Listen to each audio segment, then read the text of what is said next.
दोस्तों नमस्कार, स्वागत है आप सभी के। अगर फिर से आई चलते हैं बिहार की ताजा खबरों की, लेकिन उससे पहले अगर आपने अभी तक इस चैनल को सब्सक्राइब नहीं किया तो सब्सक्राइब कर लें, जिससे कि आपको बिहार की ताजा खबर रोजाना मिलती रहे। पहली बड़ी खबर, सारण में जातीय तनाव, मॉब लिंचिंग कर हत्या पर आरोपियों के इलाके में गाड़ियां घर फूके, गांव के पुरुष भाग गए हैं। सारण के मांझी थाना क्षेत्र अंतर्गत मुबारकपुर में जमकर तांडव हो रहा। मौके पर तनाव ऐसा है कि कोई गांव की तरफ जाने से डर रहा।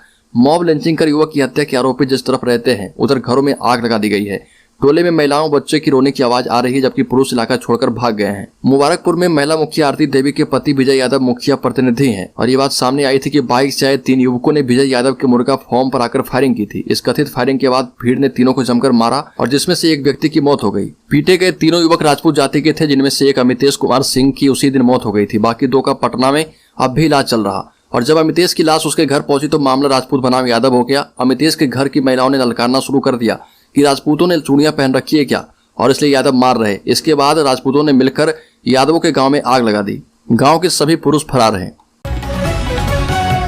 और बिहार के सारण जिले के मांझी थाना अंतर्गत मुबारकपुर गांव में बंधक बनाकर 3 युवकों की बेरहमी से पिटाई किए जाने के कारण एक युवक की मौत और 2 अन्य के जख्मी होने पर हुए उपद्रव्य, आगजनी और तोड़फोड़ की घटना के मद्देनजर इलाके में तनाव को देखते हुए धारा 144 के तहत निषेधाज्ञा लागू कर दी गई है और इस हत्याकांड में 2 आरोपी गिरफ्तार किए जा चुके हैं। शेष की गिरफ्तारी के लिए पुलिस उपाधीक्षक के नेतृत्व में विशेष जांच दल का गठन किया गया है।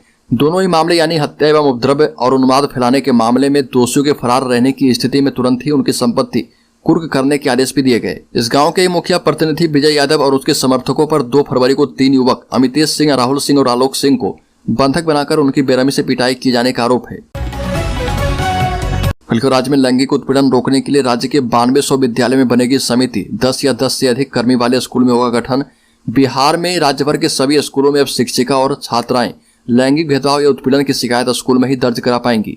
राज्य के सभी 9200 उच्च और उच्च माध्यमिक स्कूलों में महिलाओं का कार्यस्थल पर लैंगिक उत्पीड़न रोकने और ऐसे मामले सामने आने पर त्वरित कार्रवाई के लिए आंतरिक परिवाद समिति बनेगी और इसका मुख्य मकसद महिलाओं को कार्यस्थल पर सुरक्षा देना है। बिहार में जीविका दीदियों की संख्या बढ़कर 1,30,00,000 हुई। बिहार के मुख्यमंत्री नीतीश कुमार ने ग्रामीण आजीविका परियोजना के तहत स्वयं सहायता समूहों से जुड़ी जीविका दीदियों के कार्यों की सराहना करते हुए कहा कि राज्य में अब इस परियोजना से जुड़ी कुल महिलाओं की संख्या बढ़कर 1,30,00,000 हो चुकी है। कटिहार में अपनी समाधान यात्रा के दौरान मीडिया कर्मियों से नीतीश कुमार ने कहा कि जीविका दीदी शानदार काम कर रही है और इस मॉडल ने बड़े पैमाने पर महिलाओं का सशक्तिकरण सुनिश्चित किया है। बाबा रामदेव के खिलाफ बिहार में मुकदमा हुआ दर्ज, मुसलमानों को कह दी थी बड़ी बात। योग गुरु बाबा रामदेव अक्सर सुर्खियों में बने रहते हैं। बाबा रामदेव की मुसीबतें अब बढ़ने लगी है। उनके द्वारा की गई टिप्पणी के बाद मुसलमानों में काफी आक्रोश है। मुजफ्फरपुर कोर्ट में उनके खिलाफ मुकदमा दर्ज कराया गया है। इस्लाम मुसलमानों के खिलाफ विवादित टिप्पणी की थी और जिसका असर बिहार में भी देखने को मिला है। उपेंद्र कुशवाहा ने जेडीयू को बचाने के लिए बुला ली है बैठक। बिहार के मुख्यमंत्री नीतीश कुमार और जेडीयू संसदीय बोर्ड के अध्यक्ष उपेंद्र कुशवाहा के बीच जारी खींचतान के बाद उपेंद्र कुशवाहा ने पार्टी के नेताओं एवं कार्यकर्ताओं की बैठक बुलाई है। इससे जुड़ा एक पत्र उपेंद्र कुशवाहा ने ट्विटर पर शेयर किया।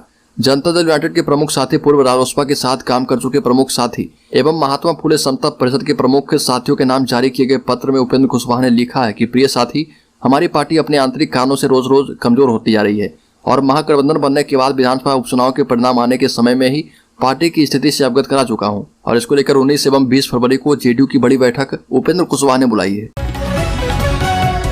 नीतीश कुमार पर सुधाकर सिंह ने फिर से बोला हमला, कहा कि राज्य सरकार माफियाओं से मिली है। बिहार के पूर्व कृषि मंत्री एवं आरजेडी के विधायक सुधाकर सिंह दिन प्रतिदिन अपनी सरकार के खिलाफ बगावती बयान देते रहते हैं। सुधाकर सिंह ने कहा कि राज्य की सरकार माफियाओं से मिली है, अधिकारी खाद की तस्करी करते हैं। सुधाकर सिंह का बयान ऐसे समय में आया है जब जेडीयू की कला मची है और खुद उन्हें आरजेडी के द्वारा उनके विवादित बयानों की वजह से नोटिस जारी किया गया है। सुधाकर सिंह ने सूबे की सरकार पर हमला करते हुए कहा कि सरकार माफिया से मिल गई है, सरकार अधिकारी खाद की तस्करी करा रहे। सीएम नीतीश कुमार लोगों की आंख में धूल झोंकना बंद करें और राज्य की सत्ता नौजवानों के हाथ में सौंपें। राज्य के पटना हाईकोर्ट में असिस्टेंट के 550 पदों पर निकली वैकेंसी। 7 मार्च तक करे आवेदन। सरकारी नौकरी की तलाश में जुटे युवाओं के लिए अच्छी खबर है। पटना हाईकोर्ट में 550 सहायक पदों के लिए वैकेंसी निकली है। 7 मार्च आवेदन की अंतिम तिथि है और इसके लिए सामान्य वर्ग के उम्मीदवारों की आयु 18 वर्ष से 37 वर्ष के बीच होनी चाहिए, जबकि आरक्षित वर्ग के उम्मीदवारों को सरकारी नियम के मुताबिक आयु सीमा में छूट का प्रावधान है और आवेदन की प्रक्रिया ऑनलाइन है और इन पदों के लिए इच्छुक उम्मीदवार पटना हाईकोर्ट की ऑफिशियल वेबसाइट www.patnahighcourt.government.in पर जाकर ऑनलाइन माध्यम से 7 मार्च 2023 तक आवेदन कर सकते हैं। हल्के उपेंद्र कुशवाहा की बढ़ सकती है मुश्किलें, नोटिस भेजने की तैयारी कर रही जेडीयू। प्रदेश अध्यक्ष उमेश कुशवाहा ने कहा कि समय आने दीजिए। जदयू संसदीय बोर्ड के अध्यक्ष उपेंद्र कुशवाहा की मुश्किलें बढ़ सकती है। हाल ही में दिए गए बयानों को लेकर जेडीयू ने नोटिस भेजने की तैयारी कर रही है, ऐसी बातें निकलकर सामने आ रही है। हालांकि उपेंद्र कुशवाहा का कहना है कि उन्होंने कभी भी पार्टी के खिलाफ कुछ भी नहीं कहा है। वहीं उपेंद्र कुशवाहा को नोटिस दिए जाने पर ललन सिंह सीधे कुछ भी बोलने से इनकार कर चुके हैं। वहीं जेडीयू के प्रदेश अध्यक्ष उमेश कुशवाहा ने उपेंद्र कुशवाहा को नोटिस भेजने वाले सवाल पर कहा कि समय आने पर आप लोगों को बुलाकर पूरे मामले की जानकारी दे दी जाएगी। उपेंद्र कुशवाहा बीजेपी के साथ मिलकर ये सब खेल कर रहे और उन्होंने कहा कि यह सब जान रहे कि वो किन के गोद में बैठकर ये सब कर रहे। अगर बिहार विधानसभा के नेता प्रतिपक्ष विजय कुमार सिन्हा की आवास से चोरी की घटना सामने आई है।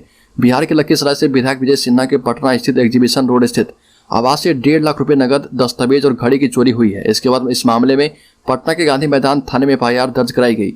विजय कुमार सिन्हा के लिपिक गौरव कुमार ने पटना के गांधी मैदान थाने में चोरी की एफआईआर दर्ज करवाई है और इसमें कहा गया कि बिहार विधानसभा के नेता प्रतिपक्ष विजय कुमार सिन्हा के एग्जीबिशन रोड स्थित आवास से 1.5 लाख रुपए नगद के साथ दस्तावेज और उनकी घड़ी चोरी की गई है।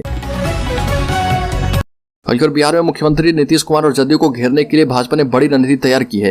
पार्टी की रणनीति जदयू के वरिष्ठ नेता उपेंद्र कुशवाहा को इसी महीने साधने के बाद पार्टी उन नेताओं को साधेगी जो या तो अपने भविष्य के प्रति आश्वस्त नहीं है या जिन्हें जदयू राजद का गठबंधन रास नहीं आ रहा। इसी क्रम में जदयू के 3 सांसदों के भाजपा के संपर्क में होने की चर्चा है। दरअसल नीतीश के भाजपा से पल्ला झाड़ने और गठबंधन में शामिल होने के बाद जदयू के कुछ सांसद और नेता कई कारणों से असहज महसूस कर रहे।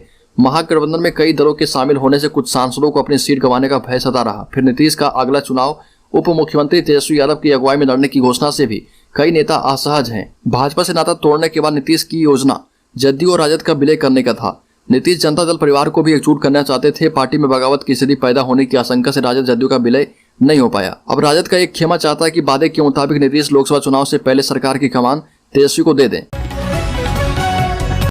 बिहार के 60 ITI में अगस्त सितंबर से शुरू होंगे नए कोर्स। सरकारी ITI में रोबो ड्रोन की पढ़ाई नए सत्र से।